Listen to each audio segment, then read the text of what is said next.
पश्चिम बंगाल में रामनवमी का त्यौहार इस साल भी धार्मिक जुलूसों और राजनीति के तनाव के बीच गुजरा।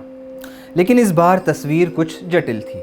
एक तरफ कोलकाता के पार्क सर्कस में हिंसा के आरोपों को लेकर आरोप प्रत्यारोप चले, तो दूसरी ओर मालदा जैसे इलाकों से हिंदू मुस्लिम एकता की मिसालें भी सामने आईं। 2 साल पहले पश्चिम बंगाल और देश में रामनवमी पर हुई हिंसा की यादें अभी भी ताज़ा थी, लेकिन इस साल की रामनवमी मोटे पैमाने पर शांतिपूर्ण रही। हालांकि इस शांति में सेंध लगाने की पूरी कोशिश की गई। जयदीप सरकार और अपर्णा भट्टाचार्य की रिपोर्ट कहती है कि इस बार भी रामनवमी से पहले भाजपा ने पश्चिम बंगाल में धार्मिक शक्ति प्रदर्शन का सुनियोजित अभियान चलाया। हावड़ा के शंकरैल में विश्व हिंदू परिषद के सिंहवाहिनी गुट ने हथियारों से लैस होकर जुलूस निकाला। आसनसोल जैसे इलाकों में भी इस तरह के आयोजनों से सांप्रदायिक तनाव बढ़ाया गया। भाजपा नेता दिलीप घोष ने तो यहाँ तक कह दिया कि अगर कोई जुलूस रोकने की कोशिश करेगा तो हम उन्हें रौंदते हुए निकल जाएंगे। रविवार को भारतीय जनता पार्टी ने आरोप लगाया कि कोलकाता के पार्क सर्कस इलाके में रामनवमी के जुलूस से लौट रहे हिंदू श्रद्धालुओं पर बर्बर हमला किया गया। पार्टी के प्रदेश अध्यक्ष और केंद्रीय मंत्री सुकांतु मजुमदार ने दावा किया कि भगवा झंडा ले जाने के कारण वाहनों पर पत्थरबाजी हुई, गाड़ियों के शीशे तोड़े गए और इलाके में अफरा तफरी मच गई। उन्होंने मुख्यमंत्री ममता बनर्जी पर सीधा हमला करते हुए कहा कि उनकी तुष्टीकरण की राजनीति ने पुलिस को पंगु बना दिया है। हालांकि कोलकाता पुलिस ने भाजपा के आरोपों को सिरे से खारिज कर दिया।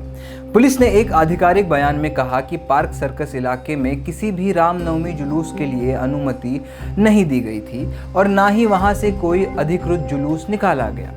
पुलिस ने माना कि एक वाहन को नुकसान पहुंचाने की सूचना मिली थी, लेकिन कहा कि स्थिति पर तुरंत नियंत्रण पा लिया गया और मामले की जांच शुरू कर दी गई। साथ ही नागरिकों से अपील की गई कि अफवाहों पर ध्यान न दें। पुलिस की बात को सच माने तो क्या बिना अनुमति के जुलूस निकालना और फिर उस पर हुई कथित घटनाओं को राजनीतिक रंग देना जनता की समस्याओं से ध्यान भटकाने का एक तरीका बनता जा रहा है। एक तरफ जहां पूरा मीडिया इस घटना की रिपोर्टिंग भाजपा के आरोपों के हवाले से कर रहा है, वहीं पश्चिम बंगाल से ही एक दूसरी खबर पर इस मीडिया का ध्यान भी नहीं गया। इसी रविवार को जब विश्व हिंदू परिषद के नेतृत्व में रामनवमी का विशाल जुलूस मालदा के इंग्लिश बाजार इलाके से गुजरा, तो मुस्लिम समुदाय के लोगों ने न सिर्फ फूल बरसाए बल्कि मिठाइयाँ और पानी भी बांटा। रास्ते में भारत के नक्शे के आकार की एक विशाल माला भी लगाई गई थी, एकता और राष्ट्रीय गौरव का प्रतीक। स्थानीय दुकानदार मोहम्मद अली ने पीटीआई से कहा कि ये भारत की असली पहचान है, विविधता में एकता। हम हमेशा मिलजुल कर रहते आए हैं, आज भी एक परिवार की तरह जश्न मना रहे हैं। एक अन्य मुस्लिम निवासी मोहम्मद कमाल ने बताया कि आज जब देश में कई जगह तनाव फैल रहा है, हमें यह दिखाना ज़रूरी है कि हिंदू मुस्लिम एक साथ आ सकते हैं। गर्मी में जुलूस निकल रहे श्रद्धालुओं के लिए मुस्लिम युवकों ने पानी और मिठाई के स्टॉल लगाए। रामनवमी जुलूस में शामिल हुए श्याम सुंदर ने पीटीआई से कहा कि धर्म हमें बांट नहीं रहा, जोड़ रहा है। हम सब एक है, हिंदू और मुसलमान इस देश के प्रेम में एक साथ है। ये दृश्य खास इसलिए भी था क्योंकि हाल ही में मालदा के मोथाबाड़ी क्षेत्र में सांप्रदायिक झड़पें हुई थी। बावजूद इसके रविवार को दोनों समुदायों ने एक दूसरे के साथ मिलकर शांति का संदेश दिया। इंग्लिश बाजार नगरपालिका के पूर्व चेयरमैन और तृणमूल कांग्रेस नेता कृष्णेंदु नारायण चौधरी ने भी इस एकता की तारीफ की। मालदा की तस्वीर दिलासादायक थी, लेकिन जयदीप सरकार और अपर्णा भट्टाचार्य अपनी रिपोर्ट में लिखते हैं कि पश्चिम बंगाल में रामनवमी अब एक साधारण धार्मिक त्यौहार नहीं रहा। एक समय तक जो आयोजन छोटे स्तर पर सीमित था, आज वह भाजपा के लिए धार्मिक ध्रुवीकरण का बड़ा हथियार बन चुका है और तृणमूल कांग्रेस भी भले ही अलग शैली में इस प्रक्रिया में भागीदार बन गई है। रिपोर्ट में आगे लिखा था कि बजरंग दल ने बजरंगी सेना जैसे दस्ते तैयार किए जो हर जुलूस में सुरक्षा का दावा तो करते हैं, लेकिन असल में ये कदम माहौल को और अधिक उग्र बनाने की रणनीति का हिस्सा है। राजनीतिक विश्लेषक उदयन बंदोपाध्याय के शब्दों में बंगाल में राम का नाम आस्था और भरोसे का प्रतीक था, लेकिन जो योद्धा रूपी राम गढ़ा जा रहा है वह बंगाल का पारंपरिक राम नहीं, इसे राजनीतिक उद्देश्य से थोपा जा रहा है।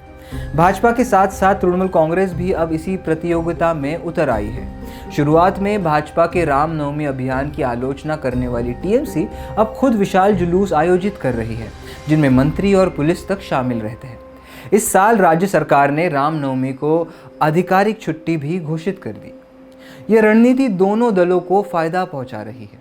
हावड़ा, पश्चिम बर्धमान और उत्तर 24 परगना जैसे जिलों में हाल के वर्षों में रामनवमी के बाद लगातार सांप्रदायिक तनाव बढ़ा है, ऐसा भी इस रिपोर्ट में कहा गया।